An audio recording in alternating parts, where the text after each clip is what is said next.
அப்துல்லாஹ் இப்னு Abbas ரலியல்லாஹு அன்ஹு அவங்கள பத்தி நம்ம இப்ப பார்க்க போறோம். அவங்களுடைய இன்னொரு பெயர் வந்து அபுல் அப்பாஸ் அப்படிங்கிறதாகும்.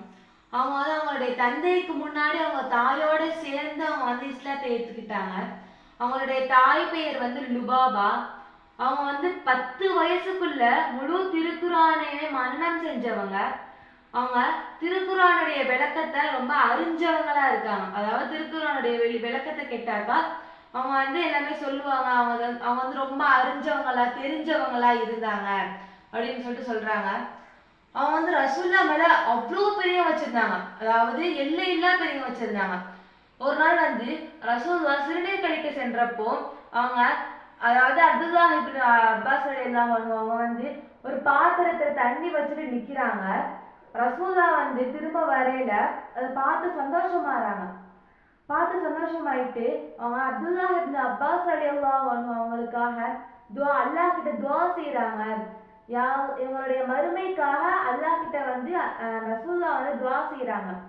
என்ன அப்படின்னாக்கா அப்துல்லாஹ் இப்னு அப்பாஸ் ரலியல்லாஹு அன்ஹு அவங்க வந்து அவங்களுக்கு தெரியாத ஹதீஸ் அவங்களுக்கு தெரியாத இந்த விஷயங்கள் எல்லாத்தையுமே நபி தோழர்கள்ட்ட போய் கேட்பாங்களாம். ரசூலுல்லாஹ்வுடைய தோழர்கள் அப்புறம் பெரிய பெரிய சஹாபாக்கள் மார்க்க அறிஞர்கள்ட்டெல்லாம் போயிட்டு இந்த ஹதீஸ்க்கு விளக்கம் என்ன, இந்த ஹதீஸ் என்ன அப்படின்னு சொல்லிட்டு அவங்களுக்கு தெரியாத கேள்விகள் எல்லாம் கேட்டு இவங்க வந்து அதை வந்து புரிஞ்சுப்பாங்களாம்.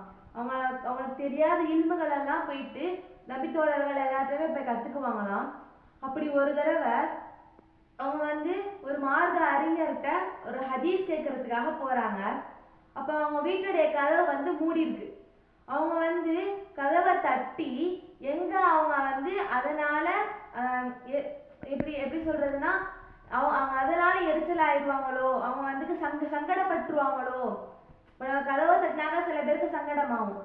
அதே மாதிரி அவங்க எங்க நம்ம கதவை தட்டுறது மூலமா அவங்க ஏதாச்சும் வேலையா இருக்கலாம், அவங்க ஏதாச்சும் வேலை பண்ணிட்டு இருக்கலாம். எங்க நம்ம கதவை தட்டுறது மூலமா அவங்க சங்கடப்பட்டுருவாங்களோ அப்படின்னு சொல்லிட்டு அவங்க கதவை தட்டாம அப்படியே நிக்கிறாங்க. அவங்க கதவை திறக்கிறப்ப நம்ம வந்து பேசிக்கலாம் அப்படின்னு சொல்லிட்டு அப்படியே நிக்கிறாங்க. அப்போன்னு பார்த்து ஒரு பலமா ஒரு காத்து, சரியான ஒரு பலமான ஒரு காத்து அவங்களுடைய மண்ணு, அதாவது கீழே இருக்கிற மண்ணு புழுதி எல்லாமே அவங்க மேல அப்படியே பறந்து வருது. அவங்க வந்து அப்படியே புழுதி படிஞ்ச ட்ரெஸ்ஸோட அப்படியே நிக்கிறாங்க. புழுதி நல்லா காத்தெல்லாம் பறக்குது, அவங்க புழுதி படிஞ்ச ட்ரெஸ்ஸோட நிக்கிறாங்க.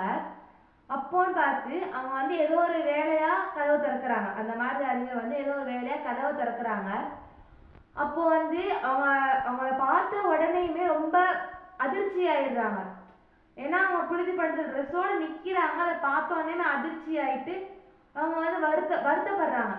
அவங்க வந்து அப்துல்லாஹ் ரலியல்லாஹு அன்ஹு அவங்கள்ட்ட வந்து கேட்குறாங்க, ஏன் இப்படி புழுதி படிஞ்ச ட்ரெஸ்ஸோட நிக்கிறீங்க? நீங்க வந்து ரசூலுல்லாஹ்வுடைய குடும்பத்தினர், நீங்க வந்து இப்படி புழுதி படிஞ்ச ட்ரெஸ்ஸோட நிக்கலாமா? கதவை தட்டுறதுக்கு என்ன அப்படின்னு சொல்லிட்டு கேட்டாங்க. அதுக்கு அப்துல்லாஹ் ரலியல்லாஹு அன்ஹு அவங்க சொன்னாங்க, நானும் உங்ககிட்ட வந்து கத்துக்கிற ஒரு மாணவன், நீங்களும் என்னுடைய குரு. நான் வந்து உங்ககிட்ட கத்துக்க வந்திருக்கிற ஒரு மாணவன். நான் துன்புறலாம், ஆனா நீங்க துன்புறலாமா அப்படின்னு சொல்லிட்டு கேட்டாங்க. சுபஹானல்லாஹ். அப்ப பாருங்க, அவங்க வந்து அந்த அளவுக்கு கண்ணியம் கொடுத்திருக்காங்க. அவங்களுக்கு சொல்லி கொடுத்திருக்கிற ஆசிரியர் மீதும் சொல்லி கொடுக்கின்ற ஆசிரியர் மீதும் அவங்க வந்து கண்ணியமா இருக்கிறாங்க. அப்படிப்பட்ட அப்துல்லாஹ் இப்னு அப்பாஸ் ரலியல்லாஹு அன்ஹு வந்து ஹிஜ்ரி 68ஆம் ஆண்டில் அவங்களுடைய 70வது வயசுல வஃபாத் ஆறாங்க. இன்னா லில்லாஹி வ இன்னா இலைஹி ராஜிஊன். அவங்கள வந்து மார்க்க சமுதாயத்தின் பேரறிஞர் அப்படின்னு சொல்லிட்டு அவங்கள வந்து புகழ்ந்தாங்க எல்லாரும். அவங்களுடைய வஃபாத்திற்கு பிறகு அப்துல்லாஹ் இப்னு அப்பாஸ் ரலியல்லாஹு அன்ஹு அவங்கள வந்து மார்க்க சமுதாயத்தின் பேரறிஞர் அப்படின்னு சொல்லிட்டு அவங்க வந்து புகழ்ந்தாங்க. அந்த அளவுக்கு அவங்க வந்து ஹதீஸ் மேலையும் இல்மு மேலையும் அந்த அளவுக்கு அவங்க வந்து ரொம்ப பற்று வச்சிருந்தாங்க. அதனால அவங்க வந்து அவங்களை அப்படி எல்லாமே கூப்பிட்டாங்க. இப்படிப்பட்ட அப்துல்லாஹ் இப்னு அப்பாஸ் ரலியல்லாஹு அன்ஹு அவங்கள மாதிரி நம்ம இருக்கணும். இன்ஷா அல்லாஹ் அப்துல்லாஹ் இப்னு அப்பாஸ் ரலியல்லாஹு அன்ஹு அவர்களை போல நாம் ரசூலுல்லாஹின் மீதும் நமக்கு கற்றுக் கொடுக்கின்ற ஆசிரியர்கள் மீதும் கண்ணியமும் அதிக ஹுப்பும் வைக்கக்கூடிய பாக்கியத்தை எல்லாம் அல்லாஹ் நமக்கு தௌஃபீக் செய்வானாக.